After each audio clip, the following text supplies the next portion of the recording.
ቤሎ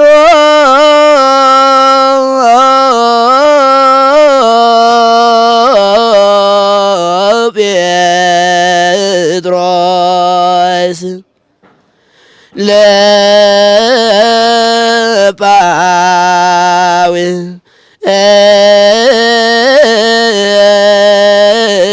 ለጳውሎስ ጥባኬ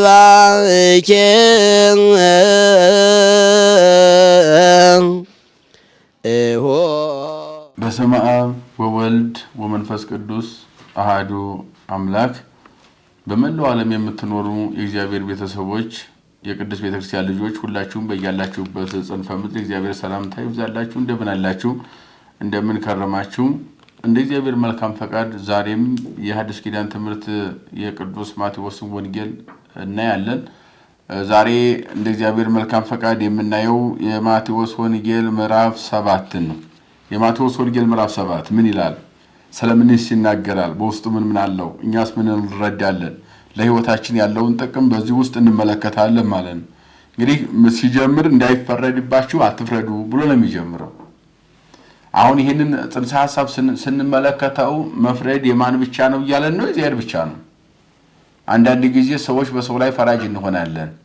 ከሊ ኃጢያተኛ ነው፣ ከሊ በደለኛ ነው፣ ከሊ ይሄን አድርጓል 24 ሰዓት ተጠምደን ስለሰው ብናወራ ብዙ ሰዎች አለን። ይሄ ፍርድ ነው። በሰው ላይ መፍረድ የሚችለው ግን እግዚአብሔር ብቻ ነው። ምክንያቱም እንዳይፈረድባችሁ አትፍረዱ ብሎ አስቀምጦታል። ጌታችን አምላካችን መድኃኒታችን ኢየሱስ ክርስቶስ ፍርድ ለሱ ብቻ መስጠት ተገቢ ነው። በየትኛውም መጽሐፍ ቅዱሳት መጻሕፍት የሚናገሩት እግዚአብሔር ፈራጅ እንደሆነ ትክክለኛ ፈራጅ አድሎ የሌለበት ሲፈርድም ደግሞ በግምት የማይፈርድ እግዚአብሔር የልብን አውቆ ማለት ነው። ኩላሊት ያጨሰውን ልብ ያመላለሰውን በልብ የታሰበውን ሁሉ ጠንቅቆ ማወቅ የሚፈርድ እንኳን የሰራነውን ያልሰራነውን እንኳን ያሰብነውን ገና ያላሰብነውን ወደፊት ገና የምናስበውን አሁን በህሊናችን ያልመጣውን ነገር ሁሉ ማወቅ የሚችል ትክክለኛ ፈራጅ እሱ ብቻ ስለሆነ እንዳይፈረድባችሁ አትፍረዱ። የምትፈርዱ ከሆነ ግን የማይገባችሁ ስራ በእኔ ስራ ገብታችሁ ፈራጅ የምትሆኑ ከሆነ ግን በሰፈራችሁበት ቁና ይሰፈርላችኋል ወይም ይሰፈርባችኋልና ብሎ በወንድም አይን ያለውን ጉዲፍ ለምን ታያለህ? በአንተ አይን ያለውን ምሰሶ ግን ለምን አታስተውልም? ወንድም በአይን ያለውን ጉዲፍ ላውጣልህ ተወኝ እንዴት ትለዋለህ? እነሆ በአንተ አይን ምሰሶ አለ፣ አንተ ግብዝ አስቀድመህ ካንተ አውጣ ነው። ያ ማለት በወንድም ያለውን አይን ያለውን ጉዲፍ ለማውጣት ራስህን መጀመሪያ አውጣ። በአንተ ትልቅ ምሰሶ የሆነ ግንድ ያለና አንተ ኃጢያተኛ ሆነህ ሳለ ሌላውን ኃጢያተኛ ነህ ብለህ ለምን ትናገራለህ? ለምን በሌላው ላይ ትፈርዳለህ? ለምን አንተን ማንስ ፈራጅ ያደረገህ? ግንድ የሚያክል ኃጢያት በራስህ ላይ ያለና መጀመሪያ ራስህን ኃጢያት ንስሐ ግባ። ከዚያም በኋላ እሱን ምከረው፣ አስተምረው፣ ገስጸው እንጂ በሱ ላይ አትፍረድበት የሚል ሐሳብ ያስተላልፋል። ከዚያው አያይዞ በእግራቸው እንዳይረግጡት ተመልሰውም እንዳይነክሷቸው የተቀደሰውን ለውሾች አትስጡ፣ ዕንቁዎቻችሁን በሪያዎች ፊት አታኑሩ፣ ለምኑ ይሰጣችኋል፣ ፈልጉ ታገኙማላችሁ ይላል። ይሄ ዕንቁዎቻችሁን በሪያ ፊት አታኑሩ ማለት ሃይማኖታችሁን ማለት ነው።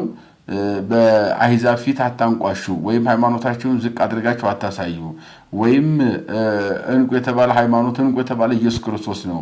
ኢየሱስ ክርስቶስን ዝቅ አድርጋችሁ አትናገሩ። ስለሱም የምትመሰክሩት ምስክር እውነታ ሰማያዊ አምላክ ሰማይና ምድርን የፈጠረ ጌትነቱን ፈራጅነቱን በሚመጥን ደረጃ እሱን መስበክ እንዳለብን ይህን በዝርዝር ይነግረናል ማለት ነው። እንደገና የተቀደሰውን እንዳይረግጡት የሚወስን መለከተው ይህን የተቀደሰ እምነት ዝቅ አድርገው የሚሰው ሰዎች እንዳይኖሩ ራሳችሁን ከፍ አድርጋችሁ ራሳችሁ አክብራችሁ አስከብሩ። እናንተ ዝቅ አደረጋችሁት ሌላውም ዝቅ ያደርገዋልና ለሃይማኖታችሁ ክብር ዘወትር ዘብ መሆን እንዳለብን መጠበቅ እንዳለብን ማክበር እንዳለብን እንደገና ደግሞ ስጋው ወደሙን ደግሞ ለማያምኑ ለኢአማንያን መስጠት እንዳለብን በእግራቸው እንዳይረግጡት ለነሱ አትስጡ የተቀደሰውን ተብሏል። ስለ እመቤታችን ስለ ድንግል ማርያም ስለ ኢየሱስ ክርስቶስ እንዲሁም ስለ ስጋው ደግሞ አጠቃላይ ስለ መንፈሳዊ የቤተክርስቲያናችን አገልግሎት ራሳችን አክብረን ማስከበር እንደሚጠበቅብን በዝርዝር የሚነግረን የመጽሐፍ ቅዱስ ጥንሰ ሐሳብ ነው ማለት ነው። ከዚህ ቀጥሎ የምንመለከተው በጠባቢቱ በር የሚል አለ። ደግሞ ጠባብ በር ምንድነው የሚለው ስንመለከተው በር ጠባብ መንገድ ብዙ ጊዜ በመጽሐፍ ቅዱስ ሃይማኖት ነው። በጠባቡ መንገድ ሂዱ ይላል። አሁንም እዚህ ማቴዎስም ላይ በመጽሐፈ ዕዝራ ሱቱኤል ምዕራፍ 5 ላይ ተገልጿል። በጠባቡ መንገድ ሂዱ ጠባቡ መንገድ ወደ ህይወት ይወስዳል፣ በሰፊው ጎዳና መንገድ አትሄዱ፣ ሰፊው ጎዳና ወይም መንገድ የሚወስደው ወደ ጥፋት ነውና በሚል በዝርዝር ያስቀምጣል ማለት ነው። ለምን ሃይማኖትን ጠባብ መንገድ አለው? ለስጋ ጭንቅ ስለሆነ ነው። ጠባብ መንገድ ለማለፍ እንደሚያስጨንቅ ሃይማኖትም ለስጋ ጭንቅ ነው። መክሽስ ሃይማኖት ጾም ይላል፣ ስጋ ደግሞ ጧት ተነስቶ መብላት ይፈልጋል። ሃይማኖት ስገድ ይላል፣ ስጋ ደግሞ ዝም ብሎ ተቀምጦ መዋል ይፈልጋል።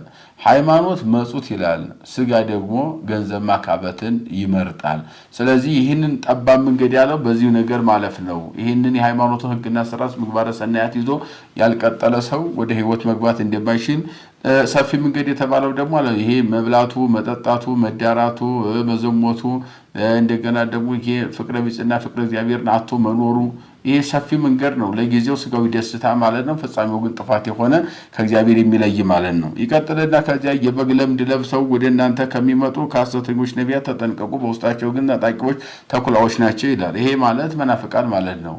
ሐሰተኞች ነቢያት ይመጣሉ፣ ነቢይ ነኝ እያሉ ነቢይ ሳይሆኑ የነቢያት ምግባር የሌላቸው የነቢያትን ማንነት ሊገልጹ የማይችሉ ግን በነቢይ ስም በድፍረት ስም ይዘው የሚመጡ ሐዋርያት ስም የሚመጡ ከዚያም አልፎ በኢየሱስ ክርስቶስ በራሱ ባለቤቱ ስም የሚመጡ ብዙ ደፋሮች እንደሚመጡና እነኚህ ሁሉ ለምድና ተኩላዎች መጠበቅ ለምድ ለብሰው ከሚመጡ ተኩላዎች መጠበቅ እንደሚያስፈልገን በዝርዝር ይነግረናል ማለት ነው።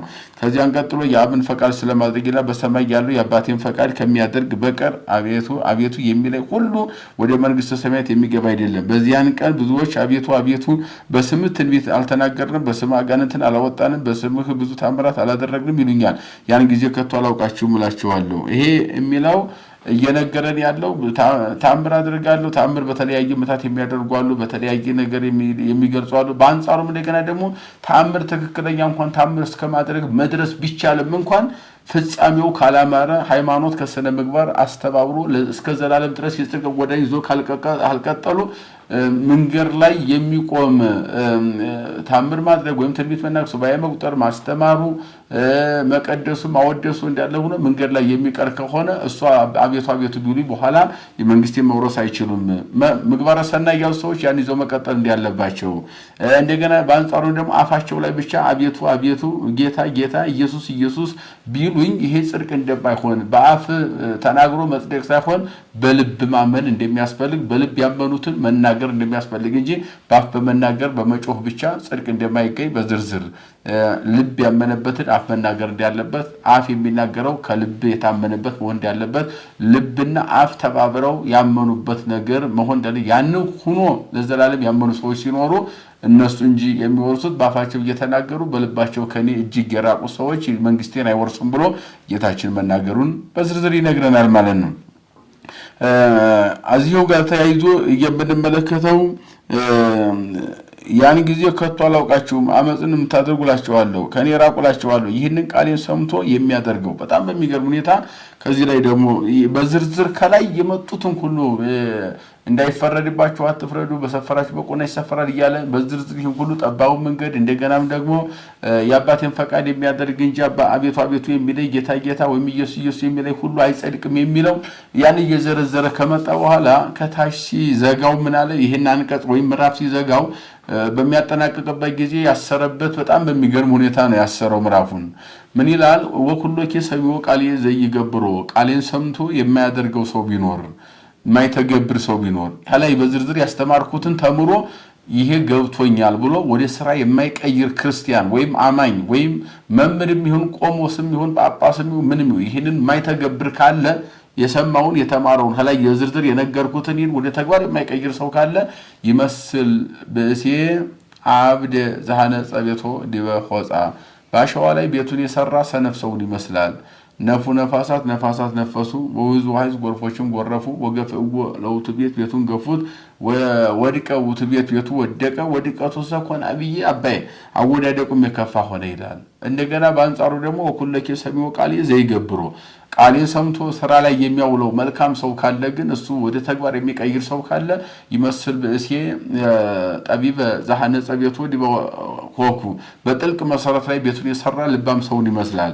ነፉ ነፋሳት ነፋሳት ነፈሱ፣ ዘንቡ ዝናማት ዝናማትም ዘነቡ፣ ወውሂዙ ኃይዝ ጎርፎችም ጎረፉ ገፈው ወለቱ ቤቱን ገፉት ወይ ወድቀውት ቤቱ ግን አልወደቀም ምክንያቱም እስመ ተሳረረ ዲበኮብ በጥንጫ ላይ ቤቱ ተሰርቷልና በጥልቅ መሰረት ላይ ይላል ያ ማለት ሲተረጎም ቤት የተባለው የእያንዳንዳችን የሰው ህይወት ነው ጥልቅ መሰረት የተባለው ወልድ ዋህድ የሚለው የነ ቅዱስ ጴጥሮስ ትምህርት ነው ወልደ አብ ወልደ ማርያም በተዋህዶ ከበረ ብሎ ይሄን ሳያናውጹ ሳይወላውሉ ቀጥ ብሎ በተዋህዶ እምነት ትምህርት ተቀብሎ አምኖ መኖር ነው እንደገና ነፋሳት የተባሉ አጋንንት ናቸው ወርፎችና ዝናማት የተባሉ መናፍቃን ናቸው እነኚህም ተባብረው ሰውን ሃይማኖት ሊያወጡት ገፉት ማለት ከሃይማኖት ሊያወጡት ታገሉት ማለት ነው በእነኛ ላይ በዚያ መሰረት ላይ የታነጸ በጴጥሮስ በነ ጳውሎስ ትምህርት የታነጸ ወልድ ዋህድ በሚለው ትምህርት ነገረ ተዋህዶን ነገረ ሥላሴን ጠንቀቆ ያወቀ ምእመን ካለ ቤት ማለት ነው አልወደቀም አይወድቅም ማለት ምክንያቱም እስመ ተሳረረ ዲበኮክ በጥልቅ መሰረት ላይ በትምህርት ሃይማኖት ታንጾ